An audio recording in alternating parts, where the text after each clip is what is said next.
ரொம்ப நீண்ட இடைவேளைக்கு பின்னாடி தமிழ் சினிமாவுல தோன்றின 80s, 90s நடிகைகள். பல வருஷத்துக்கு பின்னாடி 80s அப்புறம் 90ஸ்கள்ல பிரபலமான தமிழ் நடிகைகள் மறுபடியும் பெரிய திரையில தோன்றியிருக்காங்க.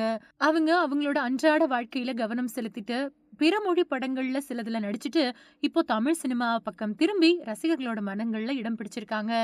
லைலா லைலா அஜித் கூட பரமசிவன் படத்துல நடிச்சாங்க. அதுக்கு பின்னாடி தன்னோட தனிப்பட்ட வாழ்க்கையில கவனம் செலுத்துவதற்காக நடிக்கிறதுல இருந்து ஓய்வு பெற்றாங்க. அதுக்கப்புறமா சர்தார் படத்துல சமீரா தாமஸ் அப்படிங்கிற கதாபாத்திரத்துல மறுபடியும் நடிச்சாங்க. ஜோதிகா பிருத்திவிராஜ் கூட மொழி படத்துல ஒரு சவாலான காது கேட்காத அப்புறம் ஊமையான பொண்ணு அர்ச்சனாவா நடிச்சாங்க. அதுக்கு பின்னாடி தமிழ் படங்கள்ல இருந்து ஓய்வு எடுத்துக்கிட்டு பிற மொழிகள்ல பணிபுரிஞ்சு 8 வருஷ இடைவெளிக்கு பின்னாடி 36 வயது நிலை படம் மூலமா சினிமாவுக்கு மறுபடியும் திரும்பினாங்க. ஸ்ரீதேவி ஸ்ரீதேவி நான் அடிமை இல்லை படத்துல ரஜினிகாந்த் கூட ஜோடியா நடிச்சாங்க. அதுக்கு பின்னாடி தமிழ் சினிமாவில இருந்து ஓய்வு எடுத்துக்கிட்டு பிற மொழி படங்கள்ல பிஸியா இருந்தாங்க. அதுக்கு பின்னாடி புலி படத்துல ராணி யுவராணியா நடிச்சு மறுபடியும் தமிழ் சினிமாவுக்குள்ள நுழைஞ்சாங்க. மீனா குசேலன் படத்துல ரஜினிகாந்த் கூட நடிச்சாங்க.